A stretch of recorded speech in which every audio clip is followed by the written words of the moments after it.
तिलावत करने लगते हैं। किताबें और भी उतरी है लेकिन मेरे कुरान की, किताबें और भी उतरी है लेकिन मेरे कुरान की। ये खूबी है कि अंधे भी तिलावत करने लगते हैं, ये खूबी है कि अंधे भी तिलावत करने लगते हैं। अगर हम एक हो जाए, अगर इंसान बन जाए, अगर हम एक हो जाए, अगर इंसान बन जाए, तो फिर हिंदू मुसलमान का कोई झगड़ा नहीं होगा, तो फिर हिंदू मुसलमान का कोई झगड़ा नहीं होगा। हम तमाम अहलियाने गोवंडी जोरदार तालियों से डीजीपी सर का इस्तेमाल करें।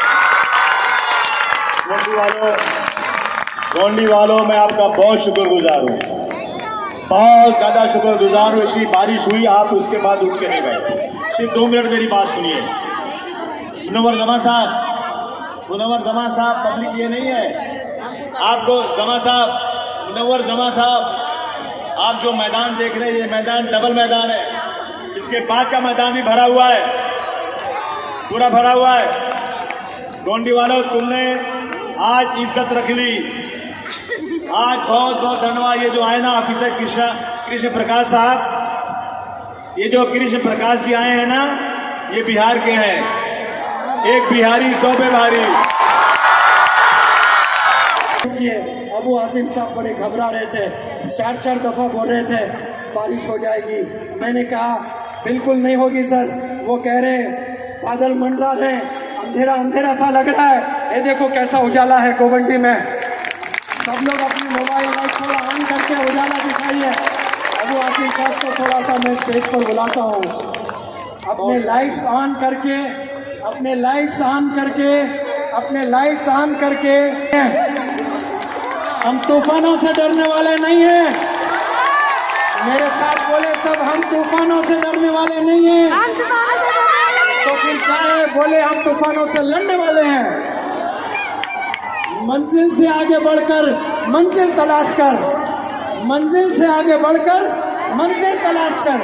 मिल जाए तुझको दरिया तो समंदर तलाश कर। हर शीशा टूट जाता है पत्थर की चोट से, पत्थर ही टूट जाए वो शीशा पैदा कर। ये जोश नौजवानों में होना चाहिए। सजदों से तेरे क्या हुआ, सदियां गुजर गई। सजदों से तेरे क्या हुआ, सदियां गुजर गई। करने तो तेरी दुनिया बदल जाए।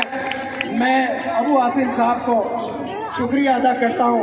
ऐसी बेहतरीन ऑडियंस आपने दी है माशाल्लाह। ऐसा ज़बरदस्त जोश, बारिशों से लड़े हैं, भीगते हुए नौजवान, बच्चियाँ, औरतें सब यहाँ पर 2-3 घंटे में माज़ीरत भी चाहता हूँ। आधा घंटा मुझे आने में देर हुई है। हैदराबाद में पढ़ा कर मैं आया, फिर मेरी नमाजें भी बाकी थी, मुझे नमाजें भी पढ़ना था। और एडिशनल डीजी साहब भी आए हैं। मैं सैल्यूट करता हूँ एडिशनल डीजी साहब को। जा रहा हूँ बड़े अदब एहतराम के साथ कि आली जनाब अबू आसिम आज़मी साहब हम तमाम से मुखातिब हो कि जो मुकाबिल में आते हैं तेरे, तुझसे जज्बा कहाँ से बुलाए। जो मुकाबिल में आते हैं तेरे, तुझसे जज्बा कहाँ से बुलाए। बात सच है कि खिदमत में आसिम तेरी जैसी क़यादत नहीं है, तेरी जैसी क़यादत नहीं है। जोरदार तालियों से अबू आसिम आज़मी साहब को इस्तेमाल करें। तूफान मेरे अज़्म का तवाफ,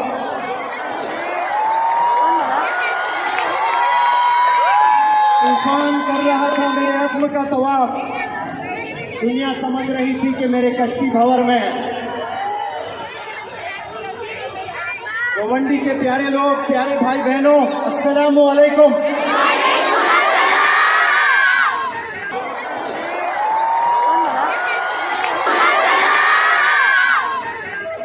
मेरा वर्कशॉप हैदराबाद में 1 महीने का चल रहा है। हिंदुस्तान के कई नौजवान, बच्चे बच्चियां आकर होटल में, मेट्रोपोलिस होटल में वर्कशॉप चलता है, वहाँ 9 से 2 पढ़ाता हूँ। वो पढ़ाकर आपके दरमियान में आया हूँ। हल्का सा थोड़ा सा थका हुआ था, लेकिन गोवंडी के भाइयों और बहनों का जोश देखा तो मेरी पूरी थकन चली गई है।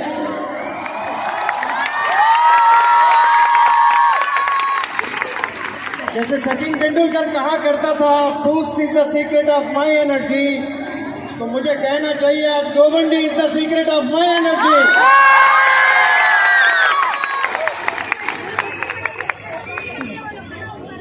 जो पानी से नहाते हैं अबू आसिम साहब, वो लिबास बदलते हैं। जो पानी से नहाते हैं वो लिबास बदलते हैं। जो पसीने से नहाते हैं वो इतिहास बदलते हैं। ये हल्की बारिश हो रही थी, अबू आसिम साहब थोड़ा सा घबरा रहे थे कि मुश्किलों से यह प्रोग्राम कंडक्ट हुआ है, कहीं लोग चले ना जाएं। लेकिन अबू आसिम साहब के इल्म में ले आना चाहता हूं, ये अल्लाह की रहमत बरस रही थी गोवंडियों पर, और यहाँ बारिश भी हो जाए। आज फोन पर मैं अबू आसिम साहब से 3-4 दफा बात किया, हर दफा यही कह रहे थे कि बादल मंडरा रहे, बारिश होने के पूरे चांसेस हैं। तो मैंने अबू आसिम साहब से कहा, अबू आसिम साहब, मुनव्वर जमा के कोई नखरे नहीं है, तूफान भी आए तो तूफान से लड़ते हुए पहुंचूंगा मैं यहाँ।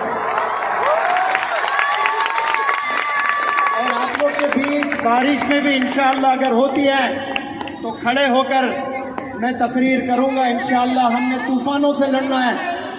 ये तो अल्लाह की बारिश है, ये बारिश में भीगने से कोई इंसान को तकलीफ नहीं होती है। लेकिन यहाँ जो मकसद है असल ये प्रोग्राम का रखने का, मैं सीधे टॉपिक पर आता हूँ ताकि क्या पता ज़्यादा बारिश हो जाए तो कुछ लोग चले ना जाएं और वो मैसेज से महरूम ना हो जाएं। अल्लाह ने 2 कान दिए, लेकिन बड़ों से हमने सुना कई दफ़ा कहते हुए कि दिल के भी कान होते हैं और दिल के कान से सुने। तो मैं आज आप सबसे इल्तिजा करता हूं कि अपने दिल के कान से ये बात सुने। मैं एक खिलाड़ी को जानता हूं, वो ऐसा खिलाड़ी जो जिंदगी में कभी हार नहीं देखा, और वो इंटरनेशनल खिलाड़ी है। कभी जिंदगी में एक दफा हारे ना, नामुमकिन है। इंटरनेशनल लेवल पर जब कोई बंदा पहुंचता है तो अप्स एंड डाउन्स होते हैं उसके, कभी जीतता है कभी हारता है। लेकिन जिस खिलाड़ी का मैं जिक्र करता हूं, अल्लाह ने उस खिलाड़ी को कभी हराया नहीं, वो हमेशा जीतता रहा और वो हमेशा दुआ चलता था। इसीलिए कभी अल्लाह ने उसको रुसवा नहीं किया, अल्लाह ने हमेशा जिताया। वो माँ की दुआओं के साथ चलता था, वो वालिद की दुआओं के साथ चलता था।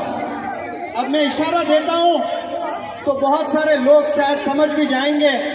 वो जब भी जीतता था और कमेंटेटर्स अनाउंस करते थे एंड द विनर इज, तो वो कहता था मैं नहीं, सब कुछ अल्लाह की तरफ से है, ऐसे हाथ उठाता था अल्लाहू अकबर करके, और उसका नाम है कबीर।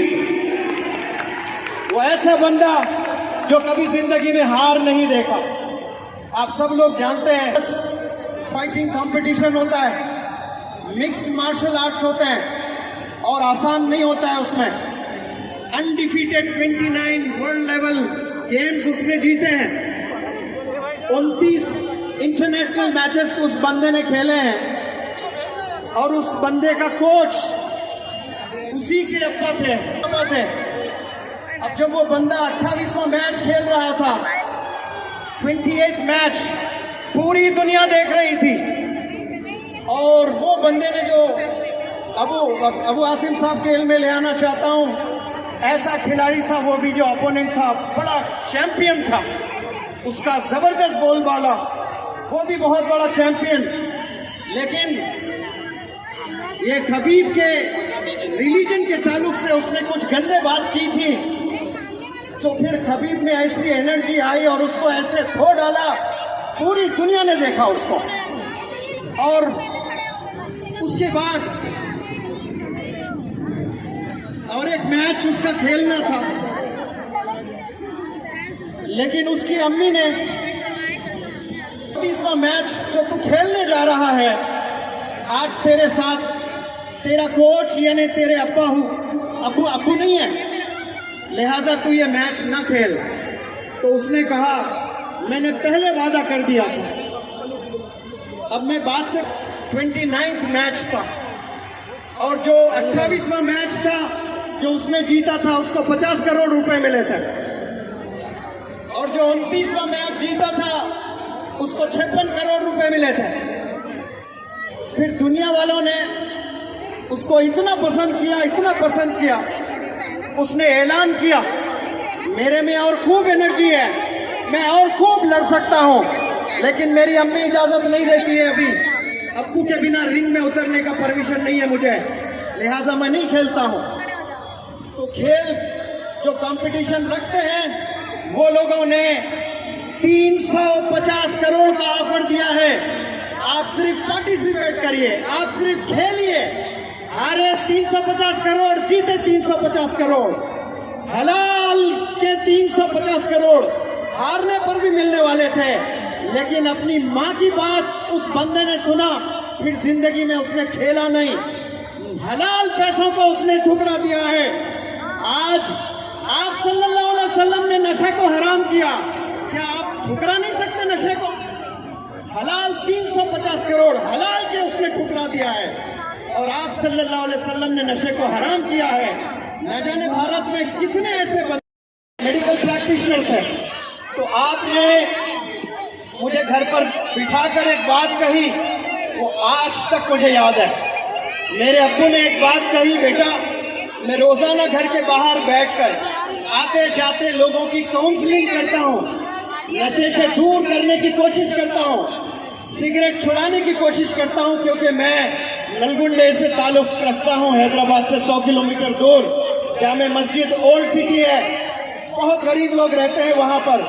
वहाँ वालिद साहब का काम रोज शाम में चेयर पर बैठकर आते जाते बड़े छोटे हिंदू मुसलमान सबको काउंसलिंग किया करते थे। फिर मुझे कहें कि बेटा मैंने आपको ऐसे बच्चों के साथ देखा जो हाथों में सिगरेट था, और मैं सिगरेट छुड़ाने की बात करता हूँ, और मेरा ही बच्चा सिगरेट पी ले तो फिर मैं मुंह दिखाने लायक नहीं रहूंगा। तब उन्होंने एक बात कही मुझसे, अगर आप सिगरेट पीते भी हो छुप कर पी सकते हैं, मेरे घर में नहीं पी सकते, मैं रोक सकता हूँ, लेकिन जब बाहर आप जाते हो तो आप सिगरेट पियोगे, कोई रोक नहीं सकता। लेकिन एक बात सुन ले बाप की, वो बात ये थी, मेरे अब्बू ने कहा था कि अगर आप सिगरेट पीते हो आप तब भी मेरे बेटे हैं, लेकिन एक बात याद रखें, मेरे दिल में वो मोहब्बत नहीं रहेगी जो बाप की मोहब्बत बेटे के लिए रहती है।